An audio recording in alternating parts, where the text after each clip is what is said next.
महाशिव पुराण 7वां अध्याय। ओम नमः शिवाय शिवजी सदा सहाय। ओम नमः शिवाय शिवजी सदा सहाय। ओम नमः शिवाय गुरुजी सदा सहाय। ओम नमः शिवाय शिवजी सदा सहाय। ओम नमः शिवाय गुरुजी सदा सहाय। शुक्राना शुक्राना शुक्राना शुक्राना गुरुजी। 7वां अध्याय। सूत जी बोले, शौनक शिव पुराण सुनने का व्रत लेने वाले पुरुषों के लिए जो नियम है उन्हें भक्ति पूर्वक सुनो। शिव पुराण की पूर्णमाई कथा नियम पूर्वक सुनने से बिना किसी विघ्न बाधा के उत्तम फल की प्राप्ति होती है। दीक्षारहित मनुष्य को कथा सुनने का अधिकार नहीं है, अतः पहले भक्त से दीक्षा ग्रहण करनी चाहिए। नियम पूर्वक कथा सुनने वाले मनुष्य को ब्रह्मचार्य अच्छी तरह से पालन करना चाहिए। उसे भूमि पर सोना चाहिए, पत्तल में खाना चाहिए तथा कथा समाप्त होने पर ही अन्न ग्रहण करना चाहिए। सर्वथा मनुष्य को शुद्ध भाव से शिव पुराण की कथा की समाप्ति तक उपवास रखना चाहिए और एक ही बार भोजन करना चाहिए। गरिष्ठ अन्न जल अन्न सेब मसूर तथा वासे अन्न नहीं खाने चाहिए। जिससे कथा का व्रत ले रखा हो उसे प्याज लहसुन हींग गाजर मादक वस्तु तथा आमिष कहीं जाने वाली वस्तुओं को त्याग देना चाहिए। ऐसा मनुष्य प्रतिदिन सत्य शौच दया मौन सरलता विनम्र तथा हार्दिक उदारता आदि सद्गुणों को अपनाए तथा साधु संतों की निंदा का त्याग कर दे। नियम पूर्वक कथा सुने। सकाम मनुष्य इस कथा के प्रभाव से अपनी अभीष्ट कामना प्राप्त करता है और निष्कम मोक्ष प्राप्त करता है। सभी स्त्री पुरुषों को विधि पूर्वक से शिव पुराण की उत्तम कथा को सुननी चाहिए। महर्षि शिव पुराण की समाप्ति पर श्रोताओं को भक्ति पूर्वक भगवान की शिव की पूजा की तरह पुराण पुस्तक की पूजा भी करनी चाहिए तथा इसके पश्चात विधि पूर्वक भक्त का भी पूजन करना चाहिए। पुस्तक को रखने के लिए नया और सुंदर वस्त्र बनाएं। पुस्तक की पूजा के उपरांत वक्ता की सहायता के हेतु बुलाए गए पंडितों का भी सत्कार करना चाहिए। कथा में पधारे अन्य ब्राह्मणों को भी अन्न जल दान देना चाहिए। गीता बद्ध और नृत्य से उत्साह को महान बनाए। अन्य ब्राह्मणों को भी अन्न धन का दान दें। गीता बद्ध और नृत्य से उत्सव को महान बनाए। विरक्त मनुष्य को कथा समाप्ति पर गीता का पाठ करना चाहिए तथा गृहस्थ को श्रवण कर्म की शांति हेतु होम करना चाहिए। होम रुद्र संहिता श्लोक द्वारा अथवा गायत्री मंत्र के द्वारा करें। यदि हवन करने में असमर्थ हो तो भक्तिपूर्वक शिव महास्त्रोत नाम का पाठ करें।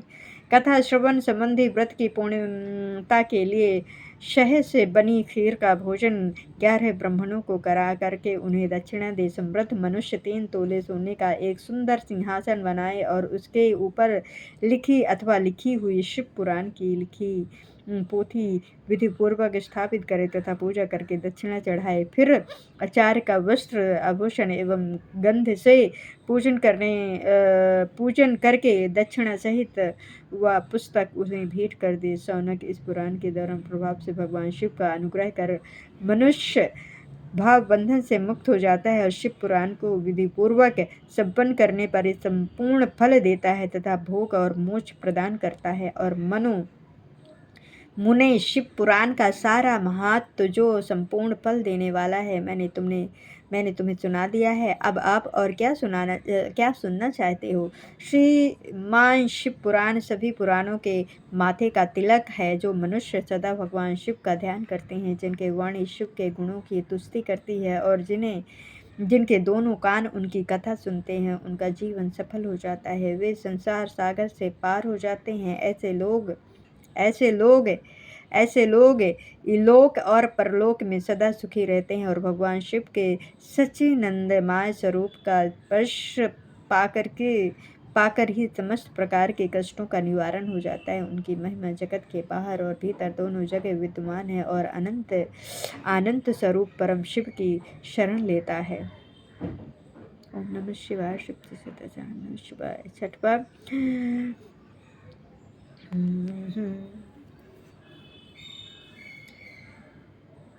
पहला अध्याय जो आदि से लेकर के अंत में है, नित्य मंगलमय है, जो आत्मा के स्वरूप को प्रकाशित करने वाले हैं, जिनके 5 मुख हैं और जो खेल खेल में जगत की रचना पालन और संहार तथा अनुग्रह एवं तिरोभाव रूप प्रबल करते हैं उनके सर्वश्रेष्ठ अजर अमर उपपति भगवान शंकर का मैं मन ही मन चिंतन करता हूँ। व्यास जी कहते हैं, धर्म का महान क्षेत्र जहाँ गंगा यमुना का संगम है, उस पूर्ण माय प्रयाग जो कि ब्रह्मलोक का मार्ग है, वहाँ एक बार महास्तजसी महाभाग महात्मा मुनियों ने शिवालय यज्ञ का आयोजन किया और इस यज्ञ का संचार सुन करके पौराणिक शिरोमणि व्यास जी के शिष्य सूत जी वहाँ मुनियों के दर्शन के लिए आए। सूत जी का सभी मुनियों ने विधि पूर्वक स्वागत सत्कार किया तथा उनकी तुष्टि करते हुए हाथ जोड़ करके उनसे कहा, सर्वज्ञ विद्वान रोमहर्ष जी, आप बड़े भाग्यशाली हैं। आपने स्वयं व्यास जी के मुख से पुराण विद्या प्राप्त की है। आप आश्चर्य स्वरूप कथाओं का भंडार हैं। आप भूत भविष्य और वर्तमान के ज्ञाता हैं। हमारा सौभाग्य है कि आपके दर्शन हुए। आपका ये यहाँ आना निरर्थक नहीं हो सकता। आप कल्याणकारी हैं। उत्तम बुद्धि वाले सूत जी आदि, आपका अनुग्रहण तो गोपनीय होने पर भी आप शुभ अशुभ तत्व का वर्णन करें जिससे हमारी तृप्ति नहीं होती है और उसे सुनने की हमारी इच्छा ऐसी ही रहती है। कृपा करके उस विषय का वर्णन करें। घोर कलयुग आने पर मनुष्य पूर्ण कर्म से दूर होकर के दुराचार में फंस जाएगा, दूसरों की बुराई करेगा, पराई स्त्रियों के प्रति आसक्त होंगे, हिंसा करेंगे, मूर्ख नास्तिक और पशु बुद्धि हो जाएंगे। सोचिए, कलयुग में वेद प्रतिपादित वर्ण आश्रम व्यवस्था नष्ट हो जाएगी। प्रत्येक वर्ण और आश्रम में रहने वाले अपने अपने धर्मों के आचरण का परित्याग करके विपरीत आचरण करने में सुख प्राप्त करेंगे। इस सामाजिक वर्ण संसारता से लोगों का पतन होगा, परिवार टूट जाएंगे, समाज बिखर जाएगा, प्राकृतिक आपदाओं से जगह जगह लोगों की मृत्यु होगी, धन का क्षय होगा, स्वार्थ और लोभ की वृत्ति बढ़ जाएगी, ब्राह्मण लोभी हो जाएंगे और वेद बेच करके धन प्राप्त करेंगे, मत से मोहित होकर के दूसरों को ठगेंगे, पूजा पाठ नहीं करेंगे और ब्रह्मा ज्ञान से शून्य होंगे।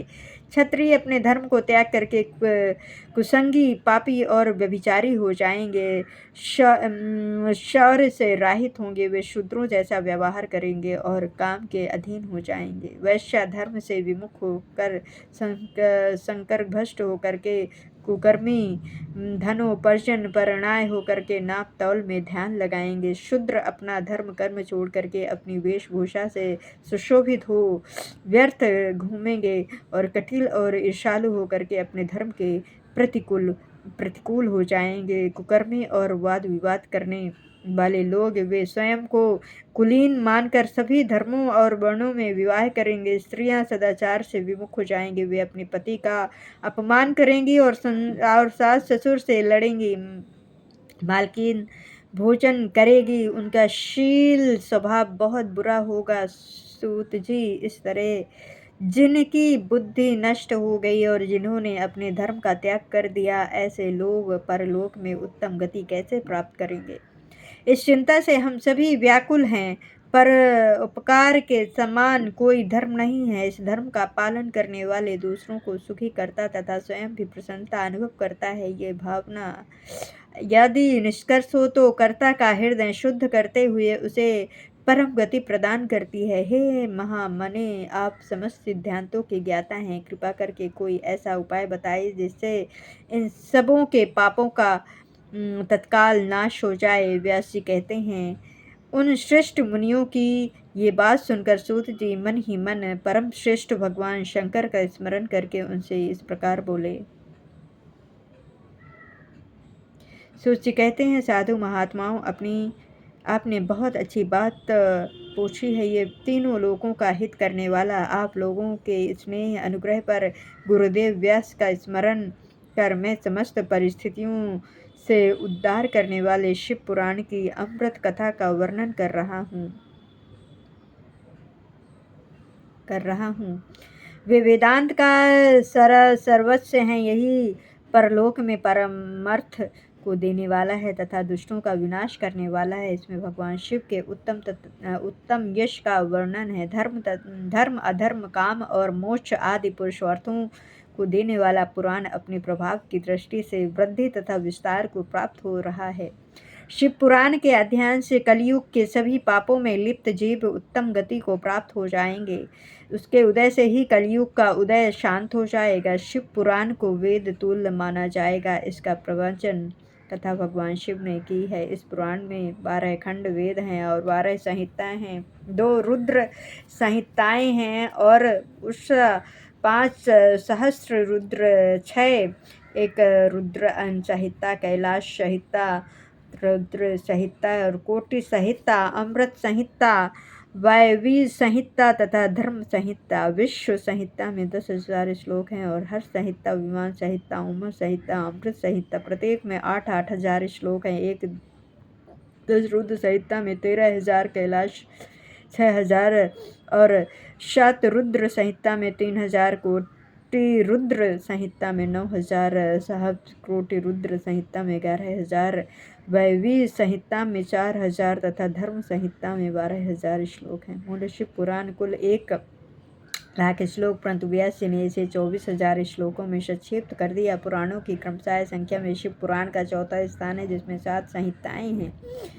पूर्व काल में भगवान शिव ने 100 करोड़ श्लोकों का पुराण ग्रहण ग्रंथ किया था। सृष्टि के आरंभ में निर्मित ये पुराण संहिता अधिक विस्तृत हुआ।